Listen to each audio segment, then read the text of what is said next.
ask him. What jurisdiction is this? I'm just curious. No, I don't have an emergency. Yeah. Really? That's a good trick. Yeah. So if you're ever one for time around, you can kind of see the desk up there. Is like that. Yeah, yeah. I taught. Yeah.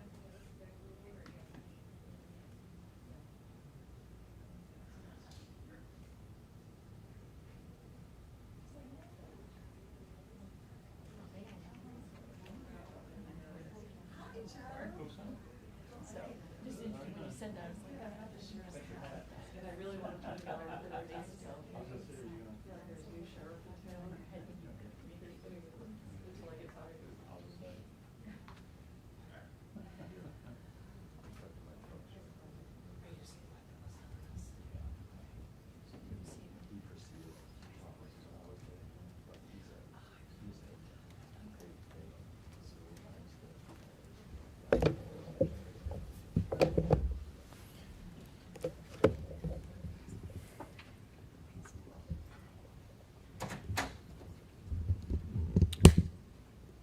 Okay, I think we're ready. Good afternoon, everyone.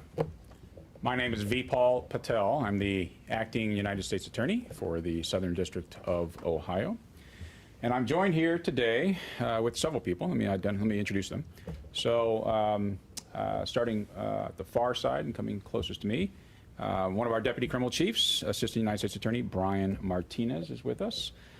Immigrations and Customs Enforcement, ERO, it stands for Enforcement and Removal Operations, Assistant Field Office Director Chris Lavier. We also have Assistant Columbus Police Chief LaShawna Potts with us, Franklin County Sheriff Dallas Baldwin, and FBI Supervisory Special Agent Kristen Beggs. Now, why are we here today? We're here today to announce a significant milestone in our prosecution of members and associates of the Columbus Clique, they call it, Clique of MS-13. We charged 23 MS-13 members and associates. 22 of them have now been convicted. What about that 23rd? That's Daniel Alexander Diaz Romero. He is a fugitive in El Salvador. So aside from that one fugitive, everyone that's been charged in this case has now been convicted. We were actually going to hold off even having this press conference and announcing these convictions until after everyone was sentenced. But given the variance in the air these days, we decided that given the uncertainty as to whether we'll be even able to have future gatherings, we figured it better to do it now while we can. And besides, we had another sentencing in this case this morning. So here we are. When we announced this case in 2017, it was the very first time MS-13 was being prosecuted federally anywhere in the Midwest. As you know, historically, MS-13 has existed in Central America, but they've also, of course, found their way to major population centers in our country along the coasts and along our borders.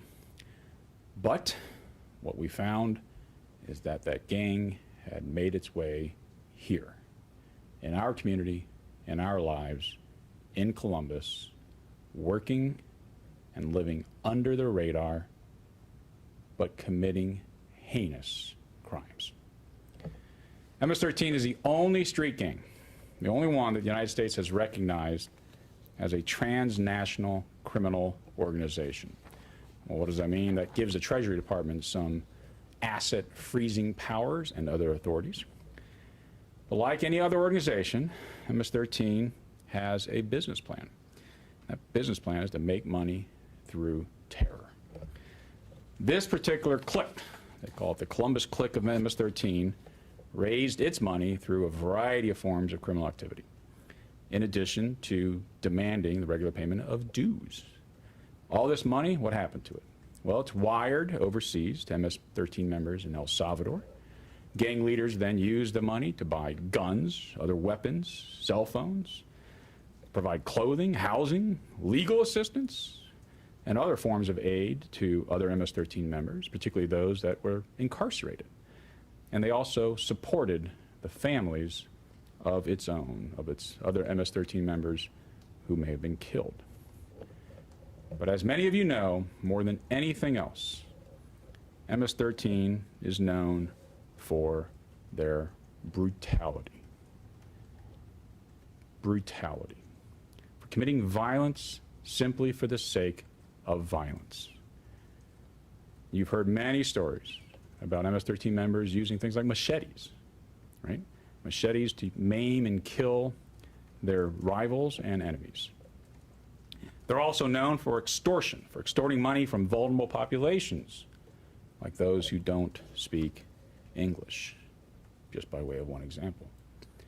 Violence is such a central tenet of MS-13. Just take a look at their motto. Mata, viola, controlla. What does that mean? It means kill, rape, control.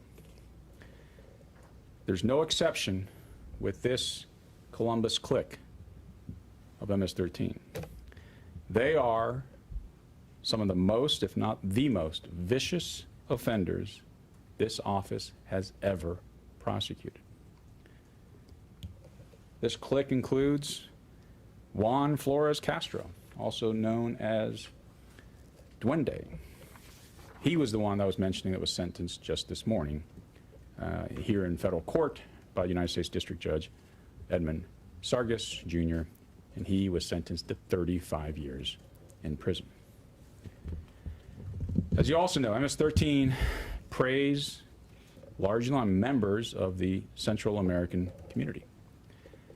But the United States Attorney's Office seeks to vindicate the harms they've committed and the suffering by all of their victims, no matter their background, no matter their circumstances. Many of the murder victims, many of those lost souls you see in that chart, were marginalized when they were alive, and many have been forgotten in death. Today, by these enforcement actions, by announcing these convictions, we want them to be remembered and for their stories to be told. By virtue of this case, we have held the defendants accountable for a total of 8 murders, including the murder of Jose Manuel Mendez. Who was he? He was a witness. He was a witness to MS-13's crimes, and he was cooperating. He was cooperative with law enforcement, providing information to them, educating them as to what he knew and what he saw and what he heard about MS-13. In essence, he was brave enough to help the good guys go after the bad guys and to take them down. MS-13 executed him and dumped his body on a rural road in Perry County. Another victim was Ramon Ramos. He was shot in the head and left to die in a parking lot. Why? Because he and his friends had the audacity to stand up to MS-13. Another victim was Carlos Serrano Ramos. After he was lured to the woods and stabbed repeatedly, MS-13 members laughed about his death and lamented the fact that the knife they used to stab him was, in their view, too flimsy to decapitate him.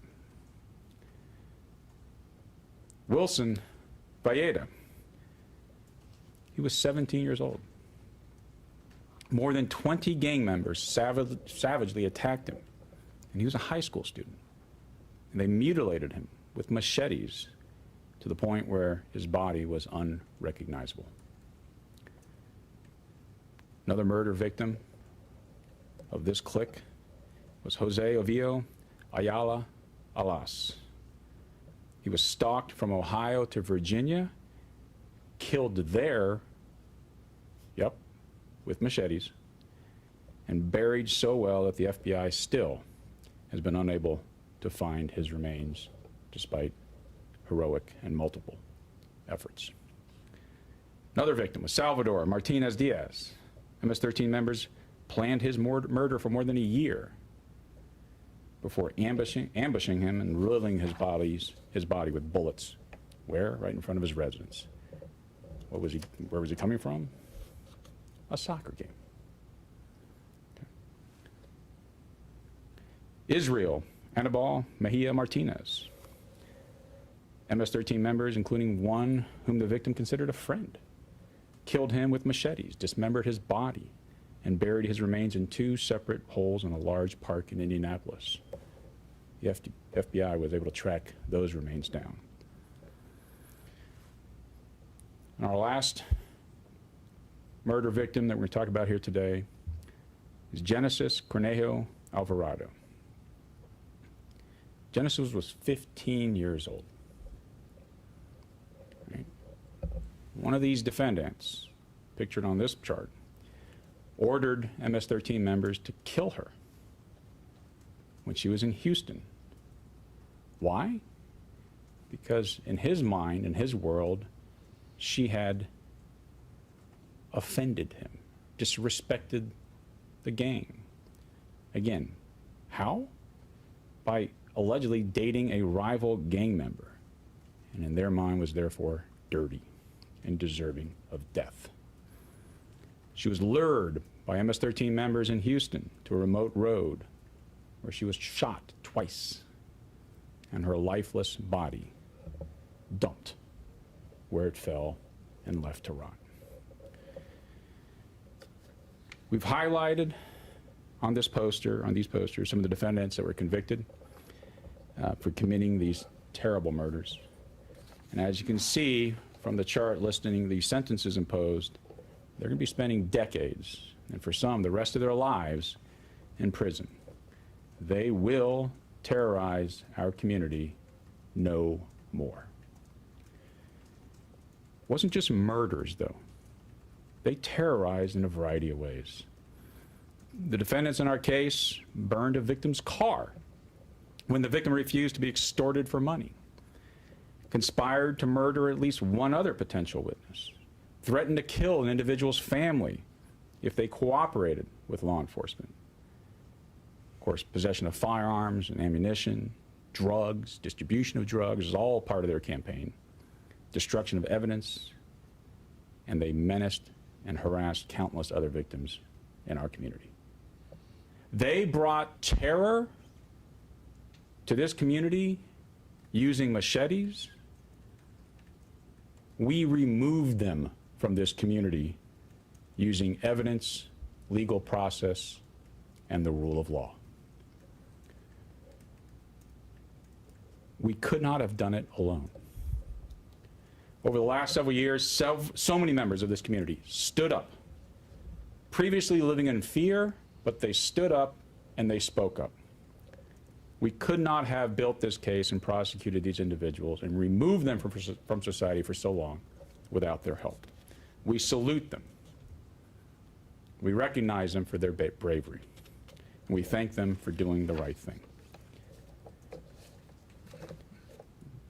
But they, too, are not the only ones. And so let me give credit where credit is also due.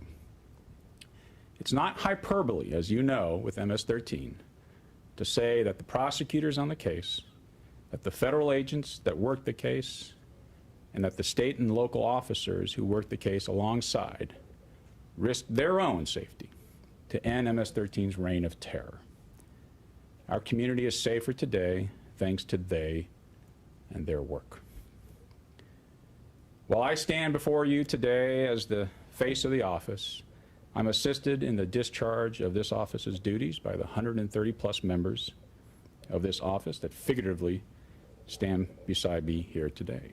They consist of prosecutors, civil attorneys, paralegals, and other support staff, some of whom are here with me today. They're the ones that perform the day-to-day work to dutifully and faithfully take care under the Constitution that our laws are fairly and properly enforced, all in the pursuit of justice. That larger group included a smaller team specifically assigned to this case. And that is exactly what that team did. They pursued justice in bringing these enforcement actions against these MS-13 members. And that team was led by one of our deputy criminal chiefs, person who is in charge of running the criminal division here in Columbus. And that person is Brian Martinez. And he's, as I indicated, he's standing here today with us. He was assisted by his co-counsel, Assistant United States Attorneys Noah Litton and Jessica Kim.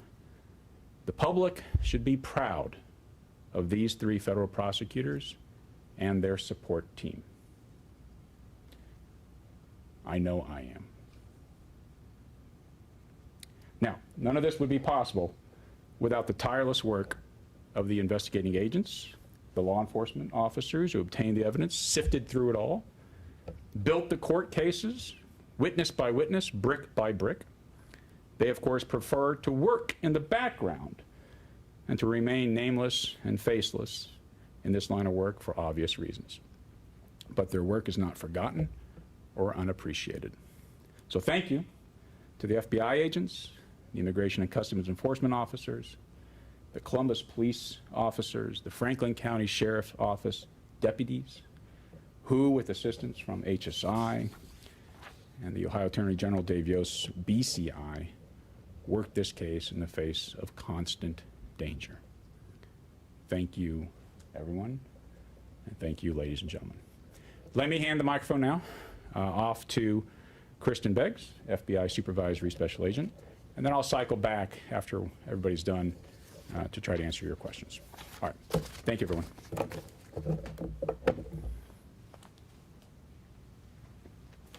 Thank you, sir.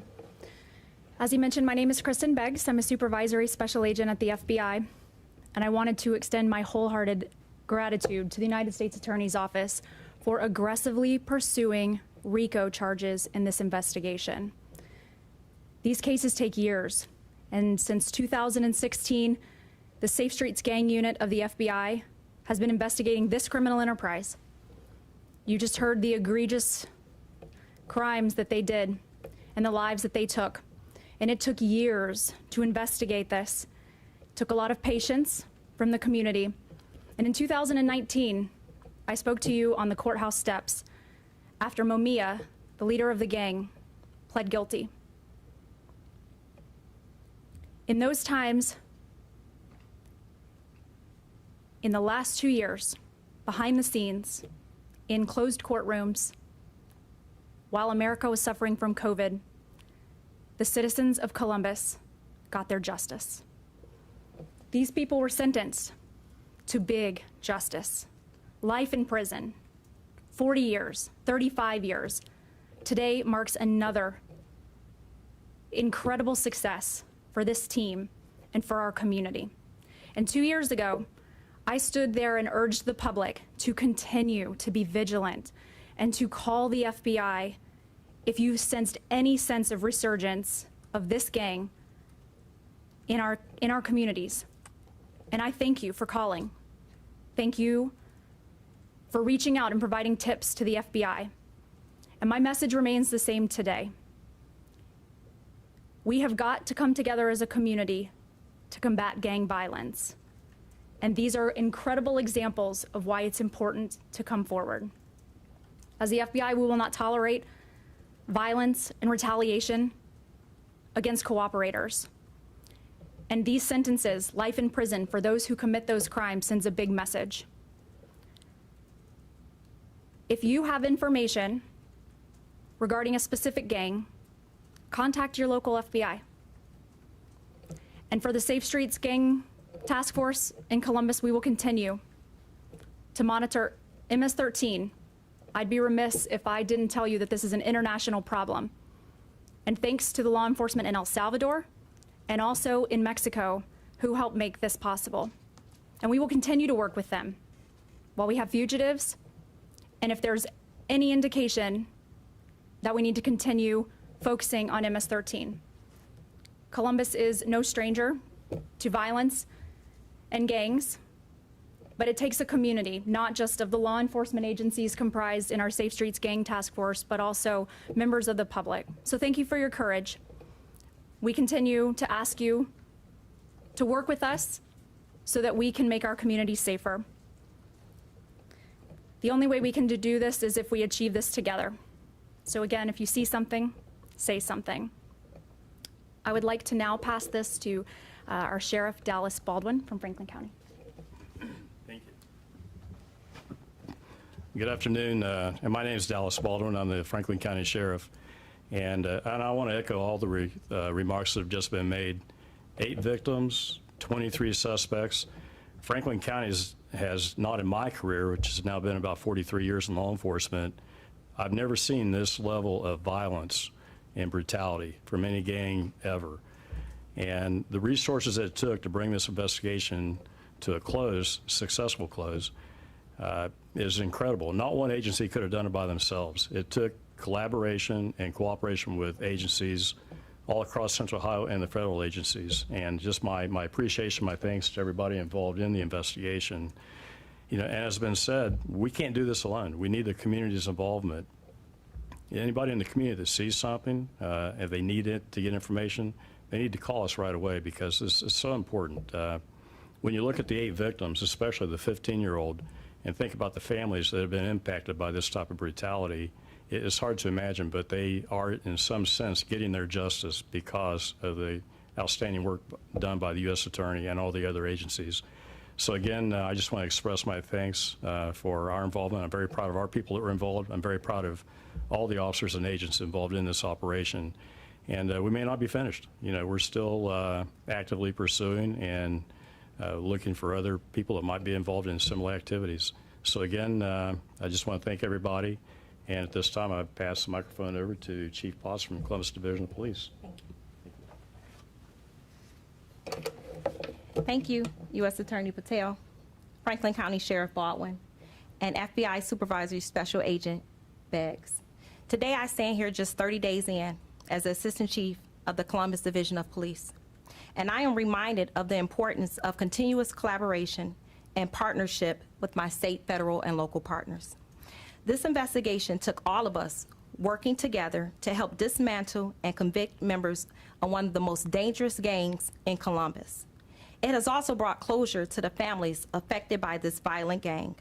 The Chief and I are committed to continuing the effort to eradicate gun violence and gang violence in the city of Columbus. And we know that this cannot be done alone. It takes collaboration such as this, along with the help of our community, to keep Columbus a safe place to work, live, and play. As you look at those victims, people say statistics and numbers. I see families that are left behind to grieve. And so I implore the citizens in Columbus, if you know something, to say something. We cannot continue to have gun violence and victims in this community. Thank you.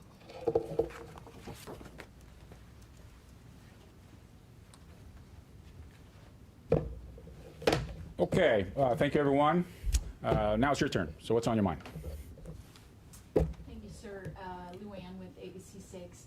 Wanted to ask a little bit about the difference between, I see the word clique being used and gang. Explain to us clique and the differentiation.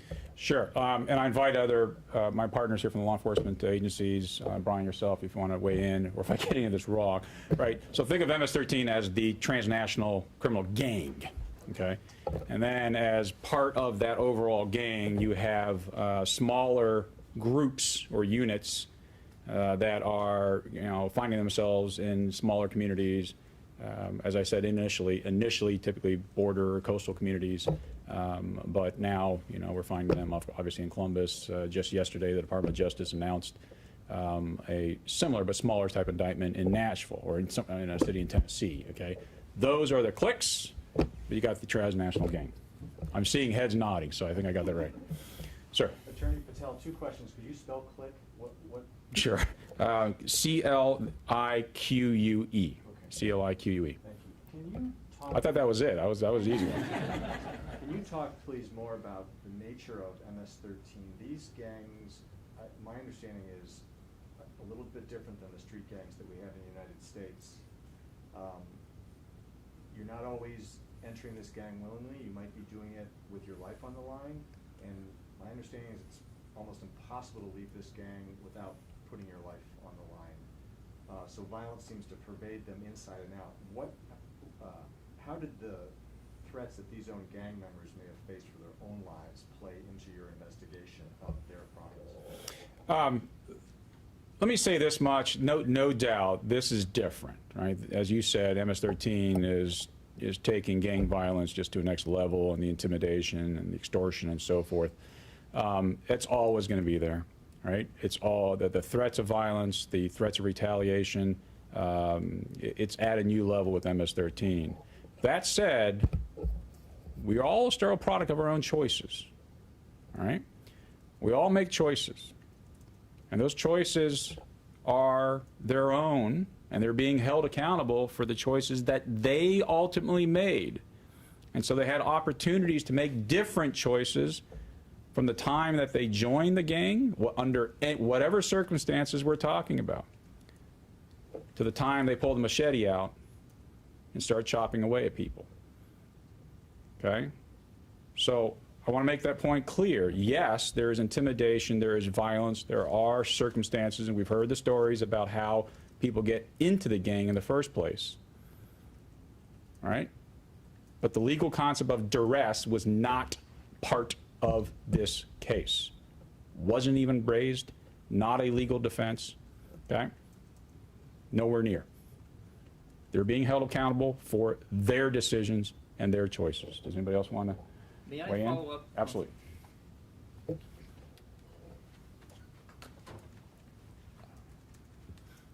This is something that I happen to feel very strongly about, having worked on this case with the team for a number of years. And I want to follow up on the U.S. Attorney's comments about choice. There are many, many people who live under similar circumstances in places like El Salvador and Guatemala and Honduras, who live with levels of poverty, violence, persecution, corruption that we just don't understand in this country. But not all of them make the choices that these individuals made. And let's spin it forward to the United States. There are plenty of people from Central America who come here, some lawfully, some unlawfully, from horrific conditions in Central America. And most of them do not make the decisions that these individuals made. Most of them live and work and raise families and do not kill 17-year-olds with machetes. So I appreciate the question. Nothing that's ever happened to these individuals excuses the conduct to which they admitted in this case. And it is particularly insulting for them to bring to this community the very violence from which they claim to be escaping.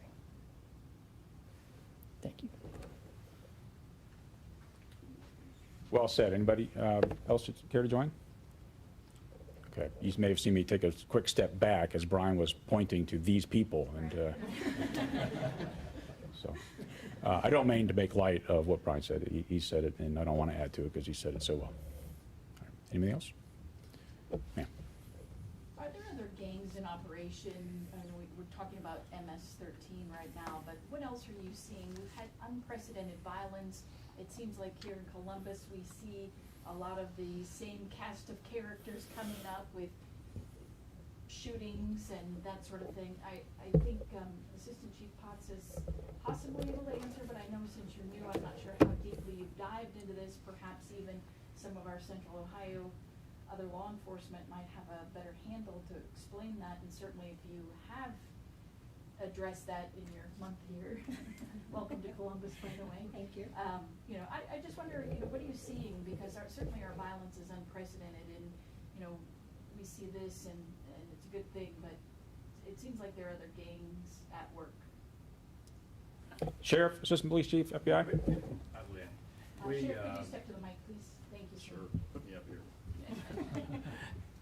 I think from what we're seeing, especially out in the county, we do have gang activity, nothing to this magnitude, nothing that organized, and not like the old days when you just had kind of the Crips and the Bloods and that type of thing. They're more localized, and what we're seeing, at least like I said from the county perspective, they're smaller. They are organized. They're to a degree. They're involved in whether it's auto thefts or burglary, drug dealing, whichever. But they're just smaller, and we're not seeing this level, especially the international part of it. But are the gangs still here? Yeah, they're alive and they're operating every day in Franklin County. I'll add to that. Thanks. Currently, the FBI is RICO indictments and charges against other gangs. You may have heard of Short North Posse, Trevin, Atchison, Crips. It's important to know that every city in America probably has some level of community street gangs. This one is very different because it is a transnational gang, and a lot of the leadership may reside outside of this country. Any city within any of your larger cities, I should say, in Ohio, are going to have Blood or Crips sects that are operating out there. But I did want to bring up that we do have RICO charges and some really other incredible investigations that we're working with the Southern District of Ohio in prosecuting because, as I said, there's all kinds of gangs operating, and if you have information on specific gangs, whether they get down to those neighborhood levels, contact us, let us know. Well, why Columbus? What is it about Columbus that they have attached themselves to so closely? Well, also I will say, I mean, you're going to find these same kind of gangs in Cleveland, in Cincinnati, in Dayton, here in Ohio. But we are in the Midwest, and we're one of the larger and growing cities. So you got to understand, there's a lot of drugs coming between Chicago to the East Coast, and so we find that sometimes people are just passing through. Sometimes they settle down and infiltrate the area, and sometimes they just grow up in our neighborhoods, and they get in with the wrong groups and try to establish themselves like the earlier question. So it's not just specific to Columbus. Best number for people to contact the local FBI? Actually, we send everything through our main FBI number, 1-800-CALL-FBI. Nice and easy to remember. Thank you. Let me add one last point about the why Columbus part. As I said before, historically, you found MS-13 in other cities along the borders and along the coast and so forth. There have been enforcement actions there before, right? So ask yourself, if you're an MS-13 member, do you really want to settle there where the focus and attention is on you, where you're already on law enforcement's radar, or have security through obscurity, right? And so settling in a Midwestern town provided that little cover because there just hadn't been this type of focused enforcement action until this one. Could someone speak to this? Supervisor Agent Beggs talked a little bit about this, the leader, Aguilar Rivera. Momia? I'm curious what the significance of taking him down was to the overall investigation, and was that different than a leader in another type of gang? Yeah. You want to address that? Brian? Can you point out which one he is? Right here. And he's also the first name on the middle chart too, the one that says life imprisonment without the possibility of release. So Martin Neftali Aguilar Rivera, his gang nickname was Momia. He was the leader of the Columbus clique of MS-13 for a number of years and presided over the gang during its most violent period, which would have been around 2015 till the time when everyone was arrested. He was a leader not only in Columbus, he was one of the national leaders of MS-13 in that he regularly communicated and coordinated with leadership in other states and in El Salvador. As part of his plea agreement in this case, he admitted his responsibility and involvement in 5 murders in which he either personally participated or ordered others in his group to participate. So the fact that he is going to be in prison for the rest of his life makes not only this community, but other communities around the country safer. Okay, I think I have time for one final. All right, hearing none. Thank you, ladies and gentlemen. Appreciate your time. And thank you, everyone.